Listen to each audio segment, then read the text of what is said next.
పుత్తడి ధరలు దిగొస్తున్నాయి. మొన్నటిదాకా పెరుగుతూ పోయిన బంగారం ధరలు ఇప్పుడు తగ్గుతున్నాయి.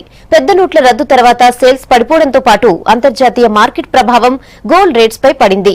మరోవైపు 10 గ్రాముల బంగారం ధర 25,000కు వస్తుందనే మాటల్లో వాస్తవం లేదంటున్నారు వ్యాపారులు.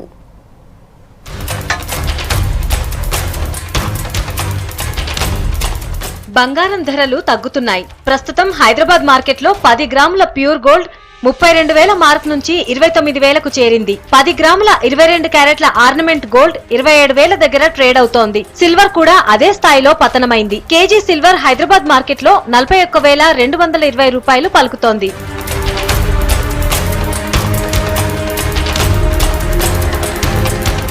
నోట్ల రద్దు తర్వాత గోల్డ్ సేల్స్ 80% పడిపోయాయి. కార్డులో మనీ ఉన్నవాళ్లు తప్ప డైరెక్ట్ క్యాష్ తో కొనేవారే కరువయ్యారు.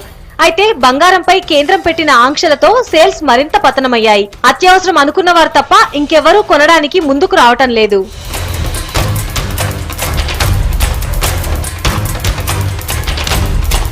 ఇంటర్నేషనల్ మార్కెట్ ప్రభావంతో పాటు దేశీయంగానూ వ్యాపారుల నుంచి బంగారం దిగుమతులు తగ్గటం, కస్టమర్ కొనడానికి ముందుకు రాకపోవడంతో గోల్డ్ ప్రైస్ పతనమవుతూ వస్తోంది.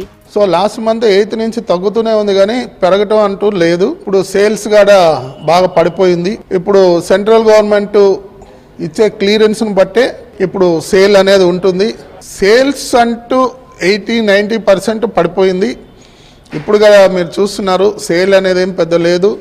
కొంతమంది కస్టమర్లు వచ్చి ఒక 40-50% కార్డుల మీదే చేసేవాళ్ళు.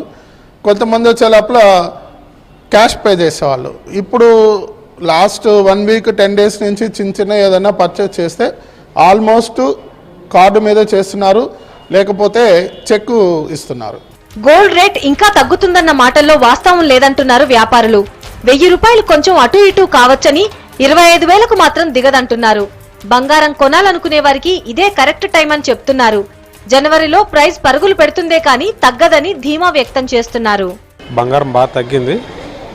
నాకు తెలిసి ఇది రైట్ టైం. బంగారాన్ని కొనుక్కునే వాళ్ళకి అందరికీ రైట్ టైం. ఇంత మించి తగ్గుద్దా అంటే ఖచ్చితంగా పారామీటర్ చెప్పలేం. తగ్గుద్దని చెప్పలేం కానీ కొంత తగ్గొచ్చు. భారీగా అయితే తగ్గేదానికి ఆస్కారం అయితే లేదు. American federal bank interest rate revise చేస్తే దాన్ని బట్టి బంగారం ధర పెరగొచ్చా తగ్గొచ్చు అనేది మనకు తెలుస్తుందండి. అది ఒక ఏ చిన్న మార్పు, అది మార్పు చిన్నగానే ఉంటుంది, భారీగా అయితే ఉండదు. ఒక ఏ చిన్న ఏదైనా ఒక 500-1000 రూపాయల దాకా తగ్గొచ్చు, లేదా 500-1000 రూపాయలు పెరగచ్చు. అంత మించి 25,000కి 25,000కి 20,000కి వస్తున్న మాట అయితే కొంచెం ఇబ్బందిగా, అంత బంగారం ధర తగ్గదు. అమెరికా ఫెడ్ రిజర్వ్ వడ్డీ రేట్లు పెంచితే బంగారం ధర మరింత తగ్గుతుంది. ఒకవేళ పెంచకపోతే మళ్లీ పుత్తడి పరుగులు పెట్టే అవకాశాలున్నాయని నిపుణులు చెప్తున్నారు.